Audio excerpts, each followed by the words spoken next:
Bonjour tout le monde, on va y aller avec les exercices synthèse de notre dernier chapitre, du chapitre 8.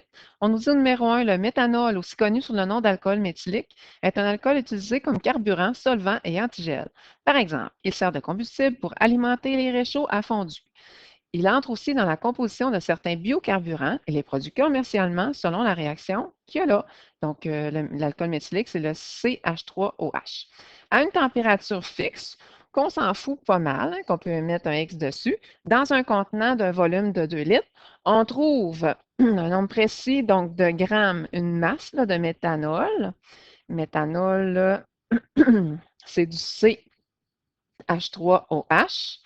On retrouve aussi une certaine masse de dioxyde de carbone, CO, et une certaine masse aussi de dihydrogène lorsque l'équilibre est atteint. Oh, fait qu'on n'aura pas besoin de faire le tableau Yves, on est déjà donc à l'équilibre.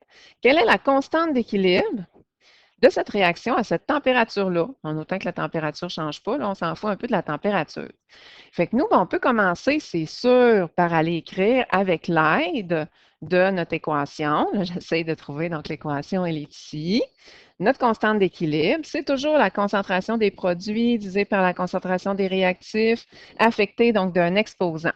Fait que nous, tout le monde est gazeux, c'est correct. Fait qu'on va aller mettre tout simplement donc nos produits divisés par nos réactifs et on va regarder les proportions. Pour les exposants, ben c'est clair que c'est le nombre là, de molécules. On est dans un rapport de 2, de 1 pour 2 pour 1. Fait que c'est clair qu'ici, on met des petits 1 et celui-là, on va mettre exposant 2. Pour être capable de calculer la constante d'équilibre, ben, il nous faut les concentrations à l'équilibre. Notre formule pour aller chercher la concentration est celle-ci. Fait que c'est clair que pour chacun des réactifs et des produits, on va aller chercher la concentration.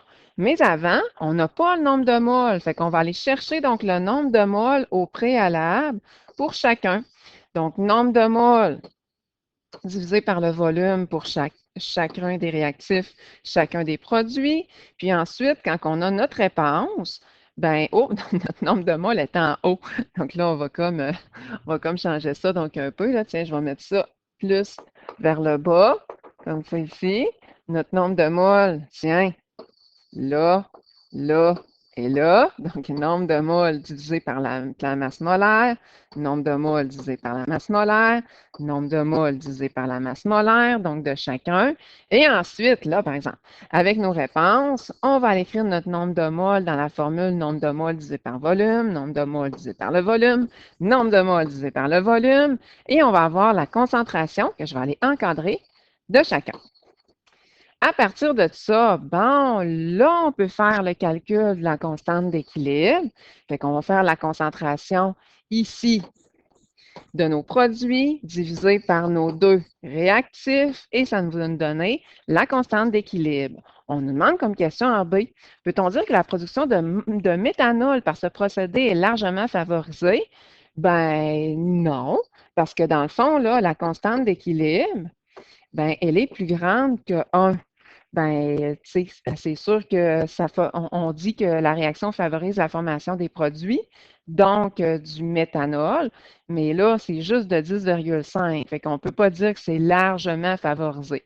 C'est favorisé, donc c'est la réaction directe, donc qui va se faire, ça c'est sûr, donc cette réaction-là, mais pas là, super gros, là, dans le fond. Mais on pourrait quand même dire oui, mais pas largement. On joue un petit peu sur les mots ici. Là. Numéro 2, le phosphate de triargent est un solide jaune utilisé dans le procédé de développement des pellicules photographiques. Il a la propriété de noircir à la lumière. La solubilité, autrement dit la concentration du AgPO4 est de 6,7 fois 10 exposant moins 3 grammes par litre. Et nous autres, on n'aime pas ça des grammes par litre. On va transférer ça donc en mol par litre. Et nous, justement, qu'est-ce qu'on cherche? C'est d'avoir le produit de solubilité. Pour ce qui est du produit de solubilité, la constante du produit de solubilité, c'est comme aller chercher la constante d'équilibre. On fait la concentration des produits divisée par la concentration des réactifs, affectés donc des exposants. Puis c'est bien certain que nous, vu qu'on est dans une proportion de 1 pour 3 pour 1, ben, on va s'assurer que nos coefficients deviennent nos exposants. Là, vous allez dire, ben, il n'y a pas de dénominateur. Ben non, parce que notre réactif, ben, il est solide, il est à 100% pur. Fait que finalement, on ne peut pas le mettre. Pour aller calculer la constante du produit de solubilité, ben, il nous faut notre concentration, nos concentrations, mais pas n'importe lesquelles, là, à l'équilibre. Là, vous allez dire, c'est pas vraiment nécessaire de faire un tableau, c'est vrai, mais tu sais, je vais vous montrer donc le pourquoi là, du tableau. C'est clair que pour le solide, on s'en fout, donc les concentrations ne changent pas, c'est 100% pur. Puis nous, ben, on va tout de suite aller transférer nos grammes nos grammes par litre, excusez, mon Dieu, j'ai comme un petit bug, nos grammes par litre en mol par litre. Fait qu'ici, ben, pour transférer nos grammes en mol, on a notre formule qu'on utilise depuis le début de l'année, qui est nombre de mol est égal à la masse divisé par la masse molaire. La masse molaire, ben, c'est pour notre Ag, là, PO4, qu'on va aller chercher dans notre tableau périodique. Ça va nous donner ça ici. Fait qu'on a la concentration, notre Ag3PO4, qui va se dissocier finalement donc en ions. Donc, sous, finalement, donc la même proportion. Vu qu'on est dans une proportion de 1 pour 3 pour 1, ben c'est clair qu'on va avoir notre 1,6 fois 10 exposant moins 5, là, qui est égal à la concentration là, de notre réactif au départ. Mais lui, vu que pour passer de là à là, c'est 3 fois plus, bien, il va falloir faire un fois 3 à notre 1,6 fois 10 exposant moins 5. Là, vous allez dire, ben là, tu n'as pas fait ton tableau complexe, c'était 0, là, puis 0. Ouais, c'est clair parce que je savais là, que ça allait donner là, ces chiffres-là, mais pour vrai, pendant la variation, ben, ça donne 1,6, mais ça revient à la même affaire. Là. Dans le fond, on n'aurait pas eu besoin de notre tableau, donc au complet. Fait que tout ce qu'on a à faire, c'est de rentrer les concentrations dans notre calcul, la constante du produit de solubilité, pour avoir notre constante d'équilibre, là, dans le fond. On n'oublie pas qu'avec notre formule, notre Ag, wow, la concentration de notre Ag, en plus d'avoir fait x3, il est à la 3 dans notre formule. Le 1,6 fois 6 exposant moins 5, on le met tel quel. On peut même mettre des parenthèses si on veut le pitonner tout d'un bout. Et on a notre constante du produit de solubilité. On n'oublie pas que tout ce qui est constante d'équilibre, ça n'a pas d'unité. Ça, c'est bien certain. Fait que notre petit tableau, il n'était pas tant nécessaire, mais tu sais, c'est le fun quand même là, de le faire. Numéro B, quel sera l'effet de la quantité de solide sur la concentration de chacun des ions si on ajoute du nitrate d'argent? Vous avez fait, hein? Il n'y a pas du nitrate d'argent. Oui, mais le nitrate d'argent en solution, il va se séparer en Ag+, puis en NO3, là, donc négatif. Ce qui fait en sorte que, oh, ça va faire augmenter la concentration des ions Ag+. OK? Fait que si, on va aller voir dans l'équation, ça va être vraiment plus facile. Donc, on a du Ag+ ici. Je vais tout effacer, ça va être vraiment plus facile. Bon, en effaçant, ça a remonté donc en haut. C'est pas ça qui était voulu pantoute, pantoute, pantoute. On va donc effacer. On augmente la concentration du Ag+. Ça a rapport avec notre chapitre 7 là, ici. Là. Chapitre 7. Oh, il y en a beaucoup trop maintenant du côté des produits. Fait que la réaction inverse va être favorisée. C'est ça un peu là, qu'on nous décrit donc ici. On nous dit qu'on a fait augmenter la concentration donc des ions Ag+, la réaction inverse va être favorisée, fait que la quantité de solide donc va augmenter plus, tandis que la concentration du PO4 donc va diminuer parce que c'est la réaction inverse qui va être favorisée. Numéro 3, l'eau est une solution d'hydroxyde de calcium. C'est AOH 2 fois. On s'en sert notamment pour détecter la présence du dioxyde de carbone. En effet, l'eau de chaux se brouille au contact de ce gaz. La constante du produit de solubilité d'hydroxyde de calcium, constante du produit de solubilité, étant de 5,53 fois 10 exposant moins 6, quel sera le pH d'une solution saturée de cette base forte? Je vous le dis, là, vous allez toujours chercher l'équation balancée dans le corrigé. Moi, je vais toujours vous la donner donc dans l'examen. On va, comme d'habitude, pour trouver la constante d'équilibre, faire la concentration des produits divisée par la concentration des réactifs affectés des exposants. Donc, nous, nos produits, c'est la concentration du Ca fois la concentration des ions OH-. Puis là, ben, c'est clair que quand on arrive pour diviser, ben, il n'y aura pas de dénominateur parce qu'ici, on a un solide. Et le solide, il est à 100% pur. Sa concentration ne change pas. C'est pour ça qu'il n'y a pas de dénominateur. Mais il faut regarder aussi les coefficients. Fait que mes coefficients deviennent les exposants. Donc, ici. On va voir que ben, notre tableau va être un petit peu plus utile. Donc ici, parce que si on va aller chercher donc, le pH, moi, qu'est-ce que j'ai besoin? C'est que j'ai besoin soit de la concentration en ion OH- ou de la concentration en ion, donc H+. Qu'est-ce qu'on va faire? C'est qu'on va y aller par déduction. On sait qu'ici, ben, à la base, lorsque la réaction se fait, lorsque la première réaction directe se fait au début, ben, on n'a pas d'ion qui est dissous. Le solide, on s'en fout parce qu'il est comme solide, on le sait, la concentration ne changera pas. Puis étant donné qu'on n'a pas d'autres informations, il va falloir travailler avec l'algèbre. Fait que si on travaille avec l'algèbre, puis qu'on est dans une proportion de 1 pour 1 pour 2, on va avoir un X qui va réagir ici, puis 2X qui va réagir là. Vu que ça réagit, il va en avoir moins pour me donner plus de produits. Bien, 0 plus x qui va donner x, 0 plus 2x qui va donner 2x. Maintenant que j'ai les concentrations à l'équilibre, bien, je peux rentrer ça dans la constante d'équilibre. Chez ma constante d'équilibre, je vais aller multiplier les concentrations des deux ici, x fois 2x. Puis ben, c'est clair que dans ma formule, c'était à la 2. Fait que si je le fais à côté, là, donc x fois 4x2, puis x fois 4x2 qui va donner 4x3. C'est pour ça qu'on arrive là à 4s3. Là, moi, j'ai ça avec des s, là, je mets des x à la place. On divise par 4, on divise par 4. Et comment qu'on fait pour annuler l'exposant 3? Ben, on fait la racine cubique. Vous en allez dans maths, là, dans votre calculatrice. Et on a le s. Mais le S, là, dans le fond, ou le X, c'est la même chose. Ça donne la concentration des ions OH-. Mais moi, si je veux le pH, il me faut la concentration des ions H+. Mais je sais que lorsque je fais concentration des ions H+, fois la concentration des ions OH-, ça me donne 10 exposant moins 14. Fait que si j'ai celui-là, puis moi, je cherche ça, ben, je vais faire 10 exposant moins 14 divisé par ma réponse là, de tantôt, qui va me donner, bon, la concentration des ions H+.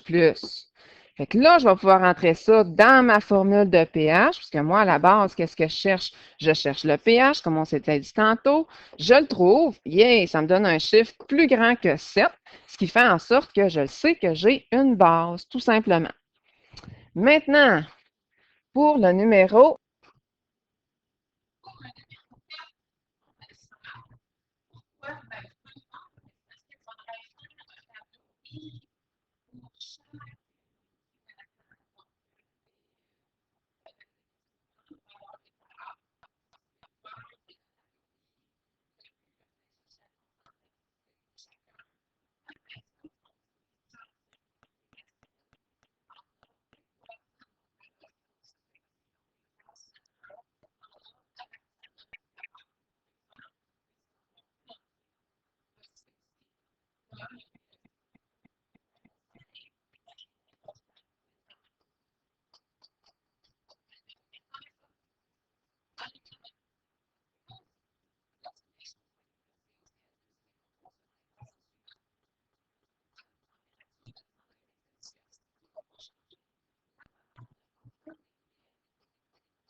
je viens de remettre mon oreillette, je ne suis pas sûre que vous m'avez entendu.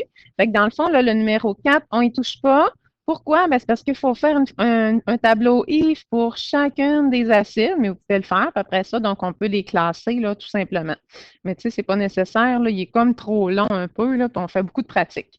Le numéro 5, ben lui, dans le fond, c'est d'aller chercher, puis il est vraiment important pour l'examen, comme vous m'avez sûrement vu, donc écrire.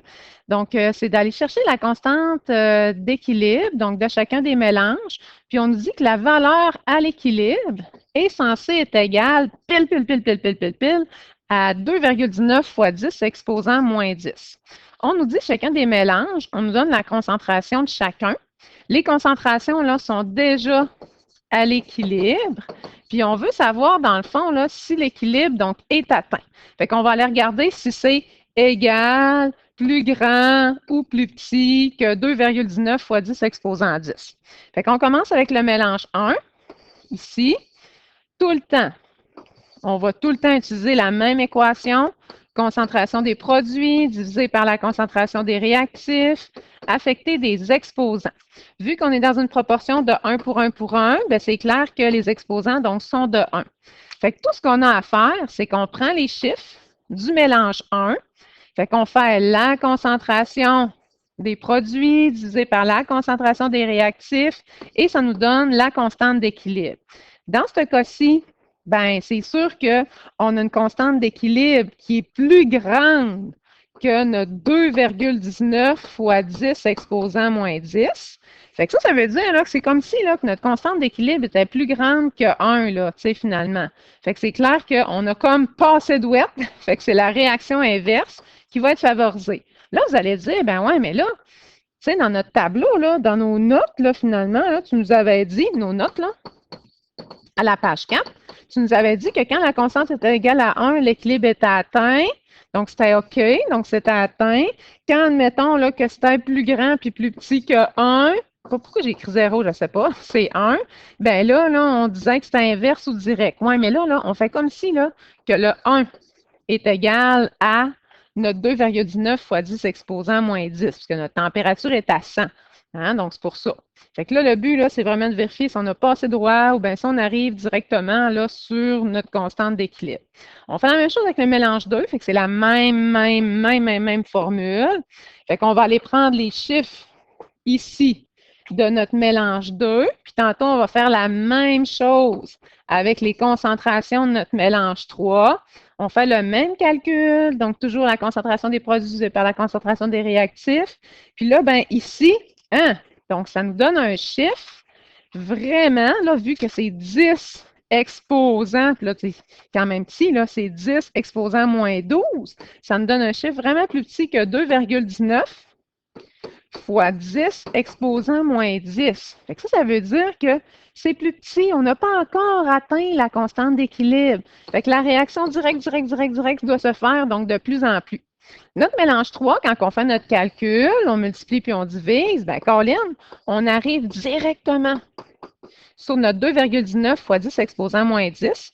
Fait que qu'est-ce qu'il fait? C'est que oui, l'équilibre donc est atteint. Notre numéro 6, pas besoin de le faire parce que nous, on va toujours vous donner l'équation donc calibrée, donc l'équation donc globale de base. Fait qu'on n'a pas besoin de le faire. Numéro 7, la combustion incomplète des combustibles fossiles produit du monoxyde de carbone, un gaz qui s'avère mortel à certaines concentrations.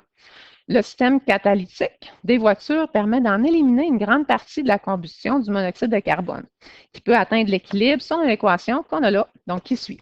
Pour étudier le comportement de cette réaction à 1273 degrés Celsius, on détermine la constante d'équilibre, Kc, parce qu'on sait là, que tout ce qui peut changer la constante d'équilibre, c'est la température. Bien, on nous dit, est-ce que le système catalytique est un moyen efficace pour éliminer le monoxyde de carbone? Expliquez votre réponse. Bien, c'est oui. Parce que, nous autres, on avait vu que c'est notre constante, parce qu'on s'entend-tu que 10 exposant 22, là, ça en fait là, 22 zéros, là, on passe 22 fois là, notre virgule. Là. Fait que ça veut dire que notre constante d'équilibre, elle est vraiment grosse. Hein? Fait que dans ce temps-là, c'est sûr que plus la constante d'équilibre est grande, plus la réaction, donc directe, donc, est favorisée, donc a été favorisée. Fait que oui, donc la constante d'équilibre est très grande. Fait que vu que la constante d'équilibre est grande, ben la réaction directe est favorisée. Fait que c'est correct, donc ça marche. De l'autre côté, on va aller utiliser notre truc numéro 2, qu'on a vu dans nos notes de cours. Il n'y en aura pas à l'examen, par exemple. Dans nos notes de cours, note à la page 5. Fait que là, on nous dit qu'il y a une température qui ne change pas, qu'on s'en fout. La constante d'équilibre de synthèse, du HBr est de 3,5 fois 10 exposant à moins 4. Nous, on veut la constante d'équilibre, mais de la réaction de décomposition, de la réaction inverse. Fait que là, dans ce temps-là, notre truc numéro 1 nous dit qu'on fait l'inverse de notre constante d'équilibre qu'on nous donne. Fait qu'on fait 1 divisé par notre constante d'équilibre qu'on avait pour la réaction directe. On va avoir la nouvelle constante d'équilibre et c'est tout. Donc, on n'a pas d'autre chose à faire.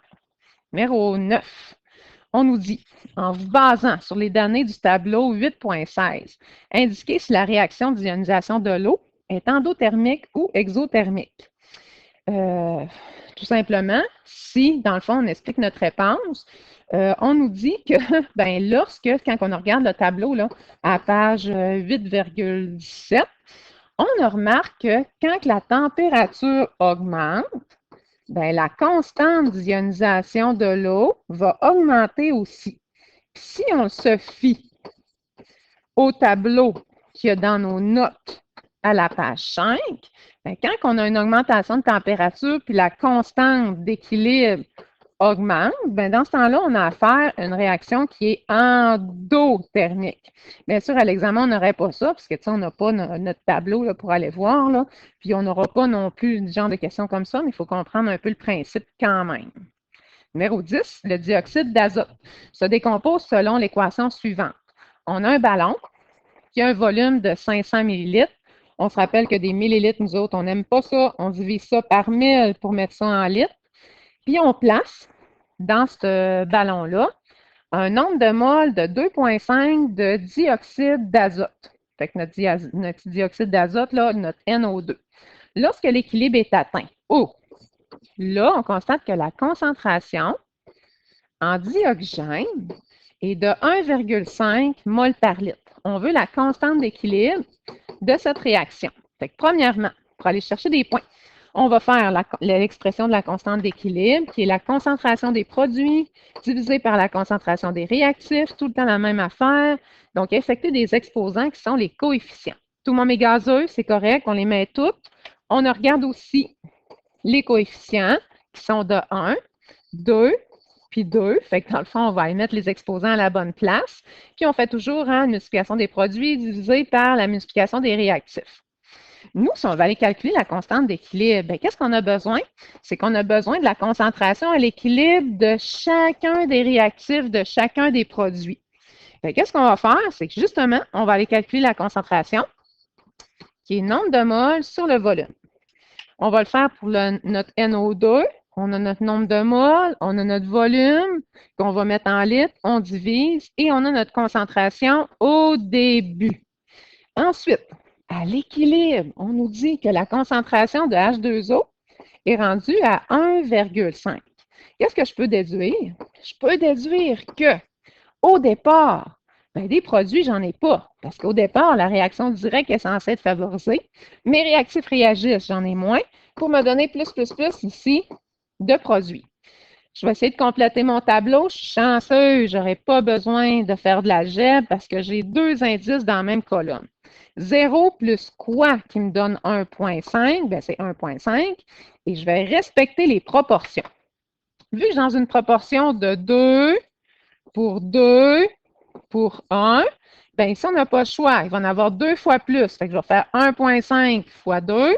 Puis ici, c'est la même chose que tantôt. Là, donc, on va faire fois 2. Fait que ça va me donner 3.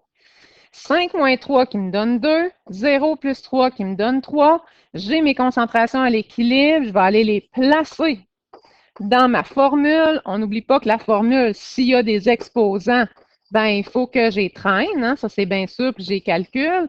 Et je vais avoir la constante d'équilibre et c'est fait. On s'en va à la page suivante, dans les défis. On a un mélange qui a 0,1 mol de monoxyde d'azote. Ensuite de ça, j'ai mon nombre de moles de dihydrogène, j'ai mon nombre de moles de vapeur d'eau, puis je suis dans un contenant qui a un volume de 1 litre. Puis on chauffe jusqu'à une température de 300. Et en autant qu'elle ne change pas, on s'en fout un peu. Si à l'équilibre, là on va aller souligner, on retrouve 0,062 mol de monoxyde d'azote, du NO. Quelle est la valeur de cette constante d'équilibre-là, mais on veut l'avoir en fonction donc des gaz, la constante de pression partielle, le Kp, à une température qu'on s'en fout.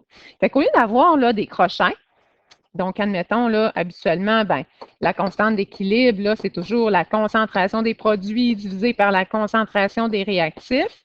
Je vais remplacer les crochets par la pression partielle des produits divisé par la pression partielle des réactifs. Je vais m'occuper juste des gaz, puis les coefficients, c'est comme d'habitude, là, ça va être les exposants. Fait que je vais avec ça.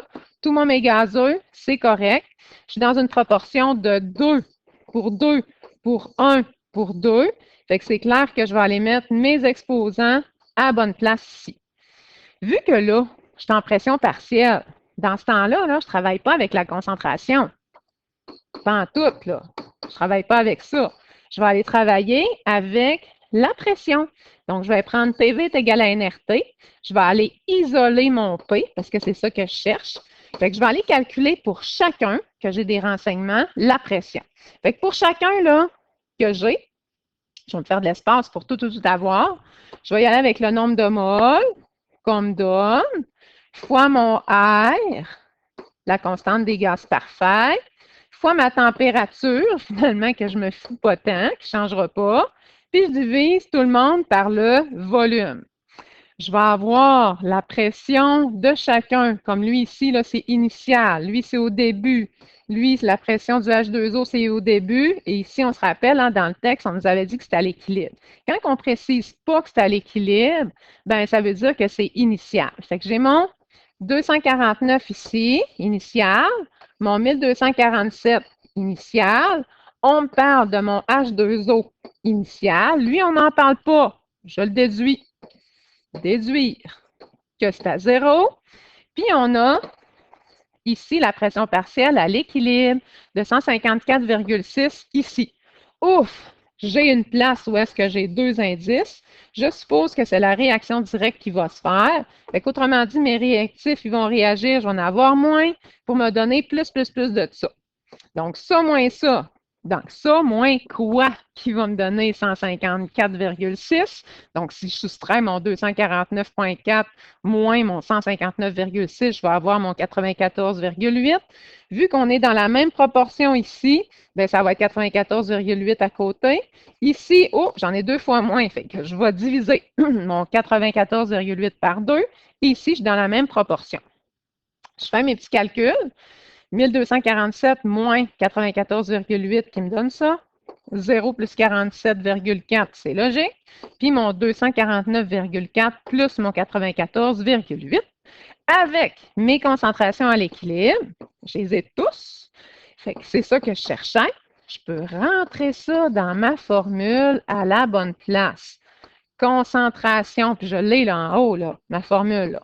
Concentration des produits, affecter des exposants à la bonne place, je vais changer de couleur, ça va être plus clair, divisé par la concentration des réactifs avec leur exposant, et ça me donne une constante d'équilibre, mais en fonction des gaz, en fonction de la pression. C'est la constante, finalement, de pression partielle, tout simplement. Numéro 2, on s'en va de l'autre côté. Le pH d'une solution en fonction de la température varie en fonction de la température. Quel est le pH de l'eau pure à 10 degrés Celsius? Je cherche son pH lorsqu'il y a une température de 10 degrés Celsius. Puis pour répondre à cette question-là, qu'on n'aura pas parce qu'il nous faut le tableau 8.17, à l'examen, on n'aura pas ça. Dans notre tableau, on nous dit que lorsque la température est à 10 degrés Celsius, la constante d'ionisation de l'eau, elle va passer de 10 exposant moins 14 à 2,95 fois 10 exposant moins 15, parce qu'on avait dit que seulement la température qui changeait la constante d'équilibre. Fait que nous, dans le fond, si on va aller chercher quel est le pH donc de l'eau, pour aller chercher le pH, qu'est-ce qu'il me faut dans ma formule? Il me faut la concentration des ions H+. Fait que s'il me faut la concentration des ions H+, bien, tout ce que je vais faire, vu que quand j'ionise de l'eau, quand l'eau se sépare du H2O, quand ça se sépare en ions H+, plus en ions OH-, donc comme ça ici, bien, c'est clair que je vais avoir les mêmes proportions, là, de 1 pour 1 pour 1, là. Fait qu'ici, ben, je vais comme avoir un X, puis un X, là, mol par litre, là, de concentration. Fait que si je veux avoir de concentration d'un ou l'autre, ben, logiquement, X fois X, ça donne X2. Puis si je veux avoir la concentration juste de 1, je vais aller faire la racine, comme ça ici. Je vais avoir donc la concentration de mon X. Fait que la concentration, logiquement, de mon H+, puis de mon OH-. Fait que si je vais calculer tout ça, ça va me donner mon pH. Donc, c'est légèrement un peu plus grand, là, finalement, que 7. Si j'avais arrivé à 7, ça n'aurait pas été normal, là, parce qu'ici, ben, on n'a pas de l'eau, là, à une température bien précise. Numéro 3, dans un récipient d'un volume de 1 litre, à une température, probablement qu'on s'en fout, de 1000 degrés Celsius, on mélange un mélange de 0,450 mol de méthane. On mélange aussi un nombre de moles bien précis de dihydrogène, puis un nombre précis de carbone qui est solide, probablement là, que vu qu'il est solide, il est à 100% pur, il ne viendra pas influencer notre calcul, qui est caractérisé par l'équilibre suivant. Oh, ben, tant qu'à faire, on peut aller écrire donc l'expression de la constante d'équilibre en faisant la concentration des produits divisée par la concentration des réactifs. Puis on nous dit qu'on ajoute, on fait un petit ajout de 0,3 mol de méthane. Fait qu'on veut savoir la concentration de chaque substance lorsque un nouvel équilibre va se créer. Fait que moi, je vais avoir la concentration donc à la fin. Fait qu'est-ce que je vais faire? Bien, pas compliqué. Donc, on va aller déduire finalement donc tout ça. Je peux d'ailleurs donc aller calculer que au départ, on a 0,130 mol par litre de H2. Ben, tu sais, c'est notre nombre de moles, là, finalement, mais on le sait que c'est pour 1 litre, là. Fait que, tu sais, quand on fait la concentration, c'est le nombre de moles par le volume. Si on divise par 1 litre, là, ça ne changera pas. Fait que ici, c'est toujours en moles par litre. On nous dit qu'on ajoute à notre nombre de moles de départ de CH4, 0,3. Fait que si on fait là 0,450 plus 0,300, ben, ça va nous donner 0,750. Notre carbone, il est solide. Fait que c'est clair que la concentration, on s'en fout. Donc, on n'aura pas à calculer tout ça. Puis, bien, vu qu'on n'a pas d'autres indices, on va compléter avec l'algèbre. Et si on est chanceux, on n'aura pas à faire l'équation, donc le moins b plus ou moins racine de b2 moins 4ac sur 2a, là. Donc, l'équation quadratique. Ici, vu qu'on est dans une proportion de 1 pour 2 pour 1, bien, il y a un x qui va réagir, ici 2x qui va réagir.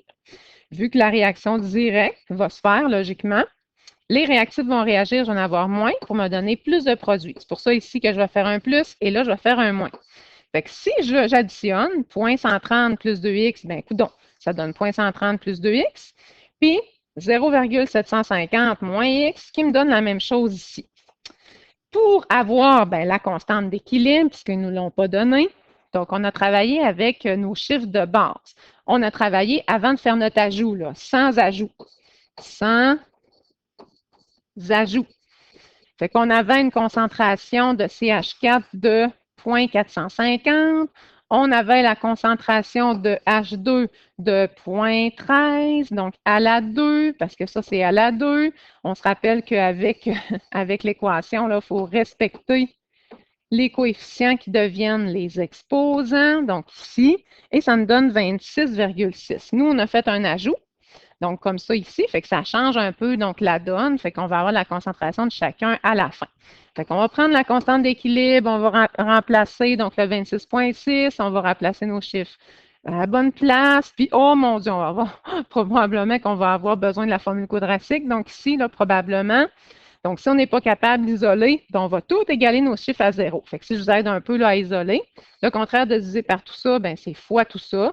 On va distribuer ici notre 26,6 dans notre parenthèse, comme ça ici. On va égaler le tout à qu'est-ce qui reste donc en haut. Puis là, bon, on va envoyer tous nos x2 d'un côté, nos x aussi, nos chiffres ici pour égaler à 0. Puis, bien, c'est clair qu'on va utiliser moins b plus ou moins racine de b2 moins 4ac sur 2a. On va le faire une fois avec le plus, une fois avec le moins, pour être capable de trouver les zéros de la fonction, de résoudre, dans le fond, l'équation, de trouver le x.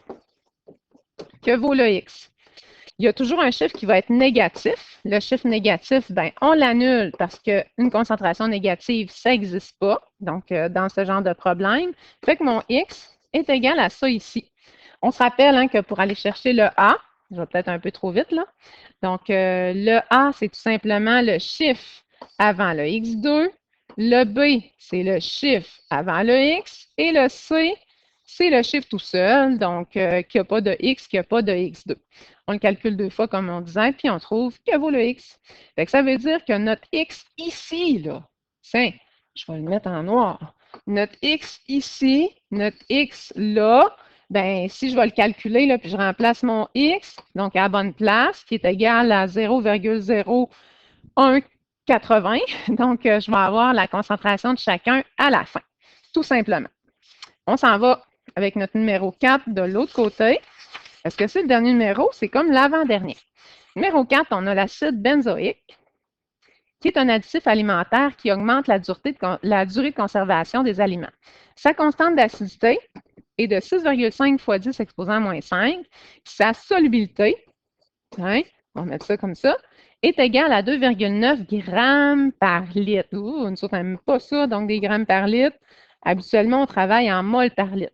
On veut savoir quel sera le pH de la solution saturée.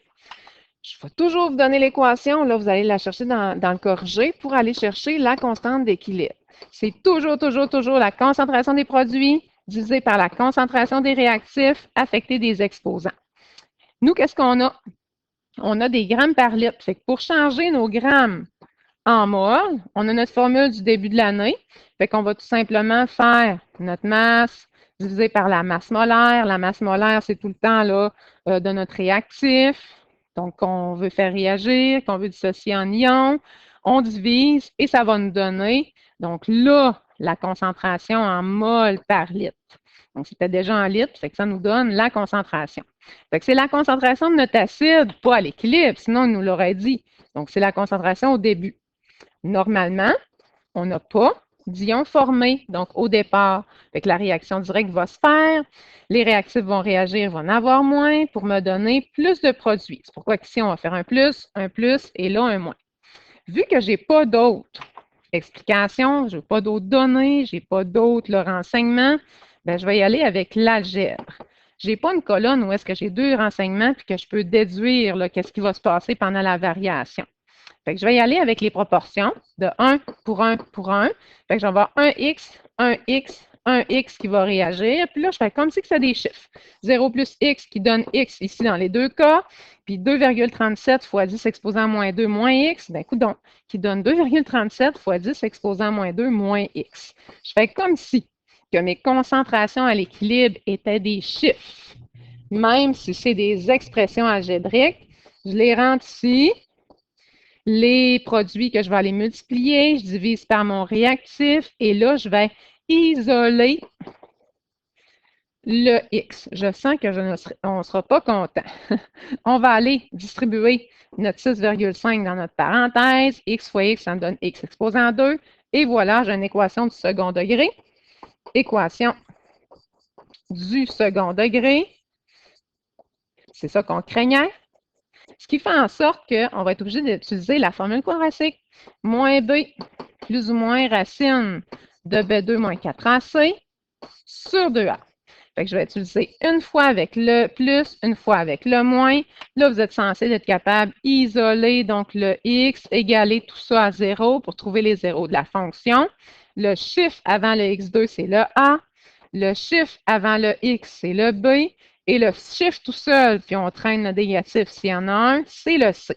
Ce qui fait en sorte qu'il y a toujours une réponse qui va être négative, souvent, ou que lorsque vous allez rentrer dans le tableau, ça va donner un négatif qui n'est pas plausible, ce qui fait qu'on va, négatif, qu'on va l'annuler.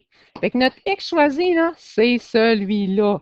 Fait que ça veut dire qu'à toutes les fois que j'ai un X, un X, un X, il vaut 1,2 fois 10 exposant moins 3. Fait que mes concentrations, là, je peux aller donc les calculer. De toute manière, moi, qu'est-ce que je cherche à la fin déjà? Je cherche le pH. Fait que si je cherche le pH, c'est pour ça qu'on était faire notre tableau, c'est pour aller chercher la concentration des ions H+, ici. Nos ions H+, là, ils sont là, là. Fait que ça équivaut à X. Ben, coudonc, je vais aller mettre mon X ici. Dans ma formule, je calcule négatif de log de 1,2 fois 10 exposé à moins 3 et ça va me donner mon pH. Mon pH est plus petit que 7, donc c'est un acide. L'autre côté, on a une petite question avec les bases conjuguées. Fait que numéro 1, on va laisser faire, là, vu que c'est du supplément. On va passer directement au B. Tiens, avec notre question là, qui est ici. Là. On fait le pH d'une solution, il y a du petit blabla, là, fait varier la proportion entre l'acide et la base conjuguée. Cette variation fait varier la couleur de la solution, comme on voit dans le dessin. Lorsque l'acide et sa base conjuguée sont en concentration à peu près égale dans une solution, la solution a alors une couleur intermédiaire qu'on nomme la zone de virage. On dissout une masse de 0,02 g de CaOH2, une base forte, dans un volume de 12 litres avec quelques gouttes de rouge de phénol. Quelle sera la couleur de la solution? Si on veut savoir la couleur de la solution, donc on n'a pas le choix, il va falloir comparer le pH. Fait que pour aller chercher le pH, bien, on n'a pas le choix, il faut trouver la concentration d'ion H+. Pour aller chercher la concentration, bien, c'est clair qu'il va falloir transférer nos grammes en mol. Puis comment faire pour transférer nos grammes en mol? C'est avec la formule de la fin de l'année. Donc, on va y aller avec ma masse divisée par la masse molaire quand je vais chercher dans le tableau périodique du CaOH2. Je rentre ça là-dedans. J'ai dans le fond donc mon nombre de moles. Moi, je sais que c'est pour 12 litres. Fait que si je vais aller chercher ma concentration, je fais un nombre de moles sur le volume. Nombre de moles divisé par le volume. Ça me donne ma concentration. Là, vous allez dire, ben là, c'est-tu ta concentration finalement, donc des ions H+? Ben non, parce que regardez, là, ça va me donner ma concentration là, pour une base. Fait que moi, qu'est-ce que je vais faire? C'est que je vais tout simplement, de toute façon, je sais qu'il faut les ions H+, là, pour calculer mon pH. Vu que je sais que concentration des ions H+, fois la concentration des ions OH-, ça me donne 10 exposé à moins 14. Bien, si je veux cette concentration-là, qu'est-ce que je vais faire? C'est que je vais faire 10 exposé à moins 14 divisé par la concentration d'OH-. Je vais l'avoir, OK? Donc, je l'ai là. Qu'est-ce que je vais faire? Donc, pour mon calcul, c'est que je vais entrer directement donc, la réponse dans ma formule et ça va me donner mon pH. Mon pH est de 9,35. Fait que c'est clair qu'il est plus grand que 8,2. Fait que s'il est plus grand que 8,2, bien là, nous autres, on nous dit que ça va être rouge. Moi, je le vois plus rose, mais en tout cas, donc ça c'est censé être rouge. Et voilà, donc pour notre chapitre 8. À la prochaine!